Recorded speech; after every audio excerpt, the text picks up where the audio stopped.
ஒரு கோணம் முருகனை கொண்டாட வேண்டும், ஆனால் முருகனை கொண்டாடுவது மட்டும் நோக்கமாக இருக்கக்கூடாது. அதனுடைய அடிநாதமாக இருக்கிற தமிழை கொண்டாட வேண்டும், அர்ச்சகர்கள், அதெல்லாம் ஒரு கோரிக்கை மணியரசன் அவர்கள் சொல்றது. இன்னொரு கோணம் இருக்கு, அரசு இதில் தலையிடவே கூடாது. மதச்சார்பின்மைனா என்ன? எல்லா மதங்களிலிருந்தும் விலகி இருத்தல் அப்படின்னு காந்தி சொன்னார். பெரியார் அதுக்கு மாற்று கோணமே சொன்னார். நீங்கள் எல்லா மதங்களையும் கொண்டாடுவது தான் மதசார்பின்மைன்னு ஆகிப்போச்சு. பெரியார் சொன்னது எல்லா மதத்திலிருந்து அரசு விலகி இருக்கணும்னு. இப்போ மார்க்சிஸ்ட் கம்யூனிஸ்ட் கட்சி அந்த கோரிக்கை வைக்குது. உங்கள் பார்வை என்ன இந்த மாநாடு குறித்து? அதாவது மாநாடு பக்தி வளர்ப்பதற்கான மாநாடாக, இந்து என்று சொல்லப்படுகிற ஒரு சமய சார்புடைய மாநாடாக இருக்குமானால் அவங்க சொல்கிறது போல் அது அரசோட வேலை இல்லை. ஒரு செக்குலர் ஸ்டேட்டுக்கு இது வேலை இல்லை.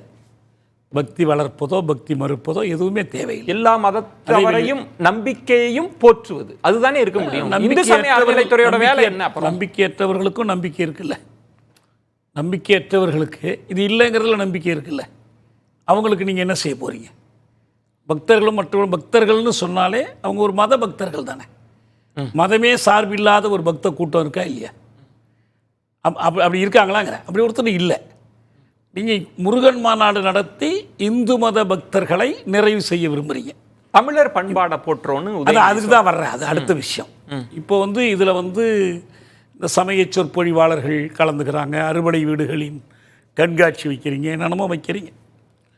அதுக்குடைய நோக்கங்கள் ஒரு பக்கம் இருக்கட்டும். இன்னொரு பக்கத்தில் தமிழ் ஆராய்ச்சியில் முருகனுக்கு ஒரு முக்கிய இடம் இருக்குது. எந்த சமயச்சார்பும் வழிபாடும் செய்யாத பெரிய அறிஞர்கள் கூட, கைலாசதி போன்றவர்கள்லாம் முருகனை பற்றி ஆய்வு செய்திருக்கிறாங்க. பல தமிழறிஞர்கள் ஆய்வு செய்திருக்கிறாங்க. இங்கேயே உலகத்தமிழ் மாநாடுகளின் போதெல்லாம் முருகனை பற்றி, அவர் எப்படி தமிழ் பண்பாட்டின் அடையாளம் என்பது பற்றி பல ஆய்வு அறிக்கைகள் வைக்கப்பட்டிருக்கு. 98 இந்த Asian studies, institute of Asian ஸ்டடீஸில் ஒரு பன்னாட்டு மாநாடு நடந்துச்சு. அது ஸ்கந்த முருகன் என்ற தலைப்பில் நடந்துச்சு. அந்த மாநாட்டில் நம்ம பேராசிரியர் மருதமுத்து அவர்கள் ஒரு ஆய்வறிக்கை வச்சார். முருகன் அறத்தின் கடவுள் அப்படின்னு ஒரு தலைப்பு கொடுத்து, முருக வழிபாட்டினுடைய வரலாறு என்ன, பின்னணி என்ன, இதை ஏன் பேச வேண்டிய கட்டாயம் இருக்குதுன்னா, முருகனை ஆரியம் களவாடி கொண்டது, தனதாக்கி கொண்டது, அவனுக்கு புதிய பெயர்களை சூட்டி கொண்டது, புதிய உறவுகளை கற்பித்து கொண்டது. முருக வழிபாடு தமிழ் சமூகத்தில் தோற்றமெடுத்த காலத்தில் இதெல்லாம் இல்லை, பெரிய அளவில் இல்லை. அதை போய் சிவனோடு விஷ்ணுவோடு மற்றவரோடு உறவுபடுத்துகிற வேலையெல்லாம் அன்றைக்கி இல்லை. அது ஒரு பழங்குடி சமுதாயமாக தமிழ் சமுதாயம், தொன்மை தமிழகம் இருந்த காலத்தில் நடுகள் வழிபாடு இருந்துச்சு. புறநானூறு அகநானூற்றில் போர் பற்றி எழுதப்பட்டுச்சு. அதில் எதுலேயும் இந்த மாதிரியான வழிபாடுகள் இல்லை, சமய வழிபாடுகள் இல்லை. ஒரு திணை சமூகமாக இருந்துச்சு. முருகன் ஒரு பக்கம் குறிஞ்சி நிலத் தலைவனாக அந்த மக்களை காக்கின்ற, அதன் வழி அறம் காக்கிற ஒரு வீர தலைவனாக காட்டப்பட்டான். அப்படி இருந்தான், வரலாற்றில் இருந்தான். ஒரு முருகன் அல்ல, அதுபோல் நிறைய முருகன்கள் இருந்தார்கள். இவர்களுடைய ஒரு கூட்டுருவம், ஒரு அருவமான ஒரு கான்செப்ட், அறத்திற்காக போரிடுகிற ஒரு தலைவன் என்ற ஒன்று தேவைப்பட்டுச்சு. தமிழ் சமூகம் பழங்குடி நிலையில் இருந்து வளர்ச்சி பெற்று ஒரு தேசிய இன சமூகமாக ஒருங்கமைகிற போது அதற்கான ஒரு அடையாளம் தேவைப்பட்டுச்சு. அந்த அடையாளமாகத்தான் முருகன், முருக வழிபாடு என்பது தோன்றியது. நடுகள் வழிபாட்டிலிருந்து தொடங்கி முருக வழிபாட்டு திணை வழித் தலைவன் என்ற நிலையிலிருந்து தொடங்கி அது மொத்த தமிழ் சமூகத்திற்குமான ஒரு அடையாளமாக உருப்பெற்றது.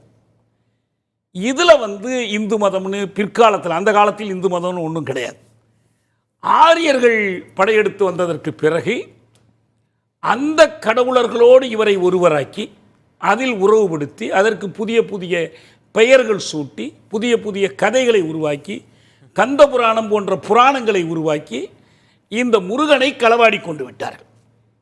இப்போ நீங்கள் பாருங்கள், அவர் சுப்பிரமணிய சாமியாக இருக்கிறாரு, தண்டாயுதபாணிய சுவாமியாக இருக்கார், அவருக்கு வள்ளி மட்டும் இல்லை தெய்வான யானையை முடிவெடுக்கிறாங்க, அவருக்கு அண்ணன் பிள்ளையார் அவரோட பழத்துக்கு சண்டை போடுறாரு, அவங்க அப்பா சிவபெருமான், அம்மா பார்வதி, திருவிளையாடல் படத்தில் இதெல்லாம் காட்டி தானே ஏபி நாகராஜன் ஒரு சித்திரத்தை உருவாக்குறார். ஆனால் இப்போ இந்த மாநாட்டை பற்றி நீங்க என்ன அந்த மாநாட்டில் இந்த மாநாடு முருகனை தமிழ் பண்பாட்டின் அடையாளமாக கருதுவதாக இருந்தால், உதயநிதி அதை நிலைநிறுத்துவதாக இருந்தால் என்ன? ஆனால் நடந்த நிகழ்ச்சிகள் அப்படி இல்லையே.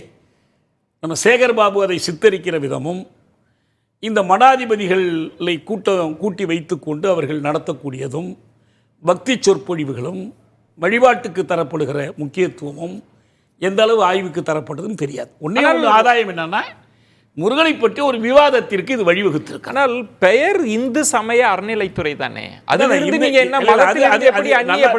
இந்து சமய அறநிலைய துறையினுடைய பெயரை இந்து சமய அறநிலைத்துறை. அங்க அந்த மக்களின் நம்பிக்கைக்காக ஒரு விழா இல்ல ஒரு உலகிய அரசுல, ஒரு செக்குலர் ஸ்டேட்ல, மதச்சார்பற்ற அரசில் ஒரு மதத்தின் பேர்ல ஒரு அறநிலையத்துறை இருக்குன்னா அது அந்த மதத்தை வளர்ப்பதற்கானதாக இருக்காது. அது எதுக்கு எப்படி தொடங்கினாங்க? பிரித்தானியர் காலத்திலேயே தொடங்கப்பட்டுடுச்சு. ஏன்னா அன்னைக்கு அவங்க என்ன பார்த்தாங்கன்னா, இவையெல்லாம் இவற்றுக்கு ஒரு ஆன்மீக பணிகளை மட்டும் செய்து கொண்டிருக்கிற நிறுவனங்களாக இல்லை. இந்த கோயில்கள், மடங்கள், மற்றவை எல்லாம் அவற்றுக்கு சொத்துக்கள் இருந்தன, உடைமைகள் இருந்தன. பக்தர்களிடமிருந்து பெறப்படுகிற மறுபடி மட்டுமல்ல, நிறைய நிலங்கள் இருந்தன. இந்த சொத்துடைமைகளிலிருந்து வருமானம் வந்துச்சு. இதை ஒழுங்குபடுத்த வேண்டிய ஒரு கட்டாயம் அரசுக்கு இருந்துச்சு. பிரித்தானிய அரசை பொறுத்த வரைக்கும் அவங்களுக்கு வரி வசூல் முக்கியம். இதையெல்லாம் கணக்கில் கொண்டு அந்த வேலைகளை ஆரம்பித்தாங்க. நீதி கட்சி அரசாங்கம் வந்தபோது அவர்கள் இந்து சமய அறநிலையத்துறையை உருவாக்கி அந்த சட்டம் கொஞ்சம் கொஞ்சமாக திருத்தப்பட்டு ஒரு இறுதி வடிவம் பெற்றுச்சு. இப்போ நான் என்ன கேட்குறேன்னா, ஒரு இந்து மத நம்பிக்கை இல்லாதவர் கூட இந்து சமய அறநிலையத்துறைக்கு அமைச்சராக இருக்கலாம். எனக்கு தெரிஞ்சு நெடுஞ்செழியன் இருந்திருக்காருன்னு நினைக்கிறேன். காமராஜர் காலத்தில் இந்து கோயில்களில் நுழையக்கூடாதுன்னு தடுக்கப்பட்ட தாழ்த்தப்பட்டவர்களைச் சேர்ந்த ஒருவரை இந்து அறநிலையத்துறை அமைச்சராகவே வச்சிருந்தார். அவங்கெல்லாம் இந்து அறநிலையத்துறை அமைச்சர்கள் தான் பெரும்பாலும் இருந்தாங்க. இப்போ கேரளாவில் ராமகிருஷ்ணன் இருந்தார். சரி, குருவாயூர் கோயிலுக்குள்ளே போகும்போது அவர் சட்டையை கேட்டணும், துண்டு போடணும்னாங்க. எனக்கு நம்பிக்கை இல்லை, ஆனால் உள்ளே வரணும், எனக்கு வேலை இருக்குது, எல்லாத்தையும் ஆய்வு பண்ணணும், நான் போட்டுக்கிறேன்னு சொல்லி போனார். ஆக இதுக்கும் அந்த இந்து நம்பிக்கை. ஆனால் இப்போ சேகர் பாபு இந்த பொறுப்பில் இருந்து கொண்டு வரிசையாக செய்து கொண்டிருக்கிற காரியங்கள், கோமாதா பூஜை வரைக்கும் போயிட்டார். அமைச்சர் போய் மாட்டுக்கு பின்னால் நின்று மணி அடித்து கொண்டு தீபாராதனை காட்டக்கூடிய அளவுக்கு போயிட்டார். அவர் என்ன சொல்றாருன்னா, மார்க்சிஸ்ட் கம்யூனிஸ்ட் கட்சியினுடைய இந்த விமர்சனம், ஒரு அரசு விலகி இருக்கணும். இல்லை, மார்க்சிஸ்ட் கம்யூனிஸ்ட் கட்சி பார்வையில் ஒரு குறை இருக்கு. என்ன குறை இருக்குன்னா, அவங்களுக்கு தமிழ் பண்பாடு, தேசிய இன பண்பாடு என்ற பார்வை இல்லை. அது ஒரு அருவமான சமயச்சார்பற்ற நிலை பற்றி பார்க்குறாங்க. முருகனை பற்றி அவங்க பார்வை என்ன? அது வேற ஒரு டிபேட். ஆனால் இது முருகன் மாநாடு. இது நீங்க இது வேற ஒரு மாநாடு இருந்துச்சுன்னா மொட்டையா அது மாதிரி சொல்லிட்டு போயிடலாம். இது தமிழ் பண்பாட்டுக்குள் இருக்கிற முருகனை கொண்டாடுற மாநாடு. அதுல என்ன கேள்வினா, சேகர் பாபு என்ன விளக்கம் தராருன்னா, ஒரு படைப்பு கடவுளாகலாம் முருகன் எந்த இதுலயும் அவருடைய வரலாற்றுல இல்லை. ஒரு பண்பாட்டு கடவுள் மட்டும்தான். அது அறத்தின் கடவுள், நீதியின் கடவுள். சரி, தமிழ் சமூகத்தை ஒருமிப்பதற்கான ஒரு அடையாளம், ஒரு குறியீடு, ஒரு தொன்மம், அவ்வளவுதான். ஆனா இதில் திரு சேகர் பாபு சொல்ற விளக்கம், முருக பக்தர்களால் கொண்டாடக்கூடிய ஒரு நிகழ்ச்சி. இத்தகைய விமர்சனங்களால் அந்த மகிழ்ச்சியை, பண்பாட்டு அடையாளமாக முருகனை கொண்டாடுவதற்கு பக்தர்களே வேண்டியதில்லை. பக்தர்கள் கொண்டாடணும், அவங்களும் தமிழர்கள் தானே. இப்போ நீங்க தமிழர்கள் அனைவருக்குமாக நடத்துகிறோம்லாம் ஸ்டாலின் சொல்ல மாட்டேங்கிறார். இது பக்தர்களுக்காக தான் சொல்றார். பக்தர்கள் போற்றுகிற ஆட்சின்னு இவரு சொல்றார். பக்தர்களின் அரசு. ஒரு குழப்பம் இருக்கு. பக்தர் இல்லாதவர்களுக்கெல்லாம் அரசு இல்லையாதே. குழப்பம் இருக்குன்றீங்களா? ஆமா, குழப்பம் இருக்கு. அவங்க நேரடியாக அப்படி சொன்னீங்கன்னா நீங்க என்ன பண்ணணும்னா, முருகனை எப்படி ஆரியத்திலிருந்து மீட்கப் போகிறீர்கள், அதற்கான வழியை சொல்லுங்க, அதை எடுத்துக்கிட்டு போங்க. இப்போ மணியரசன் சொன்னது சரியான விமர்சனம். என்ன, நீங்க ஒரு பக்கம் தமிழ் வழிபாடு பற்றி பேசுறீங்க, அதுக்கான உருப்படியான நடவடிக்கைகள் இல்லை. சரி, தமிழ் அர்ச்சகர் பற்றி பேசுறீங்க, நீதிமன்றத்தில் ஆகம கோயில்கள், ஆகமம் அல்லாத கோயில். அப்ப ஆகமம் அரசமைப்பு சட்டத்தை விட பெருசா பேசலாம். அப்ப ஆகமத்துக்கு எதிராக அரசு, ஏன்னா இந்திய உச்ச நீதிமன்றத்தினுடைய தீர்ப்பே இருக்கு. இந்த ஆகமம்லாம் பேசினாலும் அர்ச்சகராகிறது ஆகலாம், எல்லா சாதியிலும் அர்ச்சனை ஆகலாங்கிறது உச்ச நீதிமன்ற தீர்ப்பு. அதுல உறுதிப்பாடு இல்லையே.